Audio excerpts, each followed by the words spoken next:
I want to share with you a word of encouragement that comes from the scriptures, and it's a very interesting story about how God does things.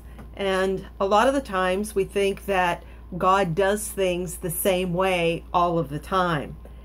And in John 5, it's the story of Jesus healing the guy that has been crippled for 38 years at the pool of Bethesda. And in the Amplified, it really gives an interesting description about the pattern of how people got healed at this pool back in this biblical time. For it says, an angel of the Lord went down at appointed seasons into the pool and moved and stirred up the water. Whoever then first, after the stirring up of the water, stepped in was cured of whatever disease with which he was afflicted. Which means that God appointed a specific time for people to get healed in this pool. And the first one that could get in the pool was the one who got healed, which is kind of a spiritually competitive way to be healed. So only one person really got the healing that they were looking for. And it says there was a certain man there who had suffered with a deep-seated and lingering disorder for 38 years. When Jesus noticed him lying there helpless, knowing that he had already been there a long time in that condition. A lot of the times we don't think that God heals people of long-term conditions. But Jesus knew that he had a problem for 38 years.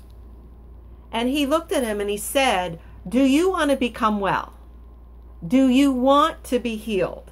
Which is a great coaching question. Are you ready? Are you really in earnest about getting well?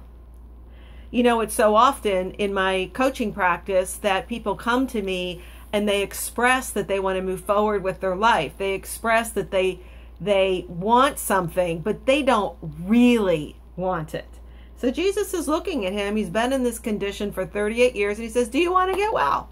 And it seems like such a simple question, but he was really trying to connect with him.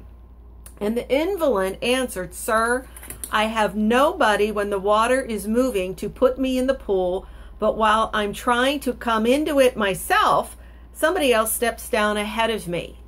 And so here he is giving this, which seems like a rational reason why he can't get healed, to Jesus. But basically he's saying that I'm helpless. I have an excuse. I have a reason, a valid reason why to remain in my condition.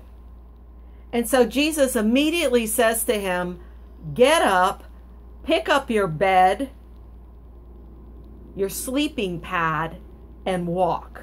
And instantly the man became well and recovered his strength and picked up his bed and walked.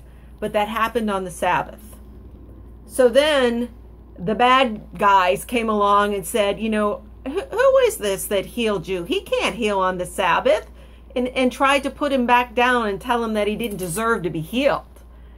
And I found this very fascinating because we all have conditions that we've been struggling with, well, most of us, for a long time.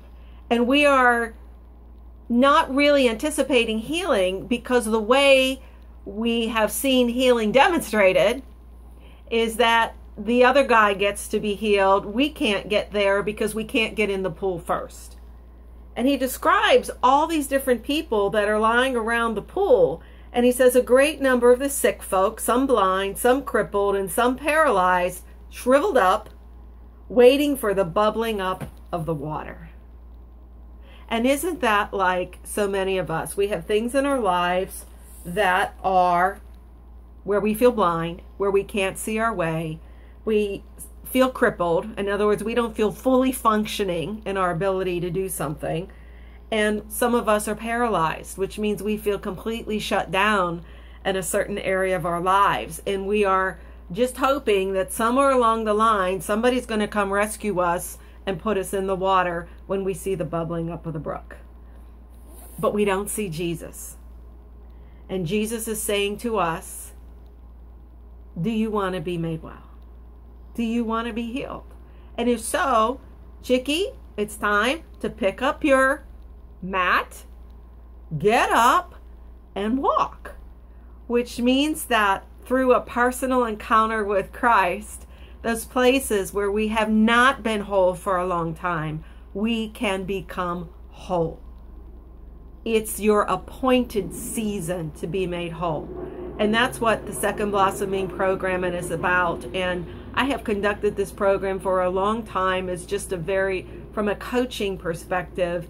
And I have felt to come in from a Christ-centered perspective that it's your appointed season to be made well. And the question is, do you want to be whole?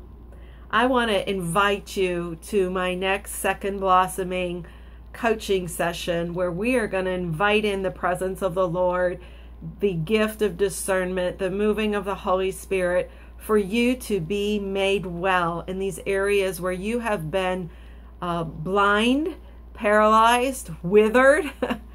And I'm seeing it happen with the women that are currently in this group. And it's time for your healing to take place. So please join me, because your appointed season for healing has come. And you don't need to wait at the bubbling brook any longer, girlfriend. You just need to respond to a personal invitation by Christ to be made whole.